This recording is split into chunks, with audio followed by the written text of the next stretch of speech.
सरजमी में हुज्जत इस्लाम था, वो खुदा के सरजमी में हुज्जत इस्लाम था।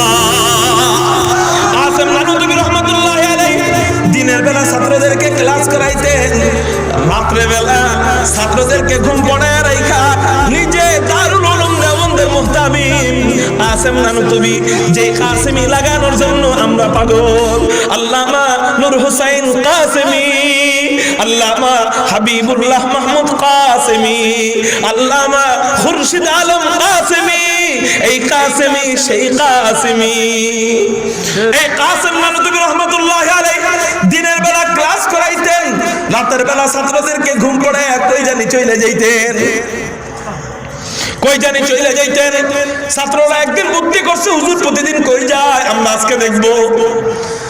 এবার হুজুরে যখন ঘুম পড়ে চলে যাচ্ছেন, ছাত্ররা পিছু ধরছেন, দূর থেকে পিছনে পিছনে যাইতেছেন। হঠাৎ করে যে দেখেন হুজুর নদীর তীরে গেছেন, নদীর কিনারে গেছেন।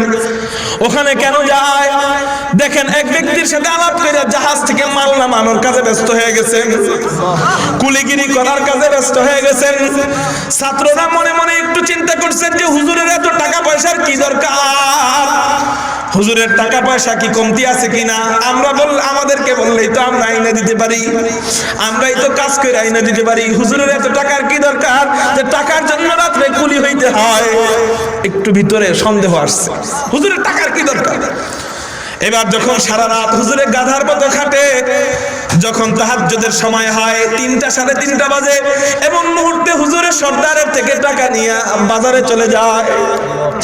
বাজারে যায় কিছু মাল জিনিস ক্রয় করে সেটা আবার মাদ্রাসায় এনে নিজেই কোটাকাটি করে ছাত্রদের জন্য খাবার তৈরি করে।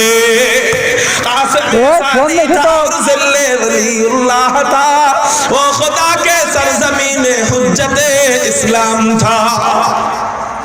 উনাকে জিজ্ঞাসা করা হয়েছে, হযরত আপনি তো বাবুর্চি রাখলেই পারেন, বাবুর্চি দিয়ে পাক করাইলেই তো হয়, আপনি তো কুলি রাখলেই পারেন, কুলি কাজ করে আপনারে টাকা দিবে, আপনি কেন কাজ করতে যান? কয় দেখো ভাই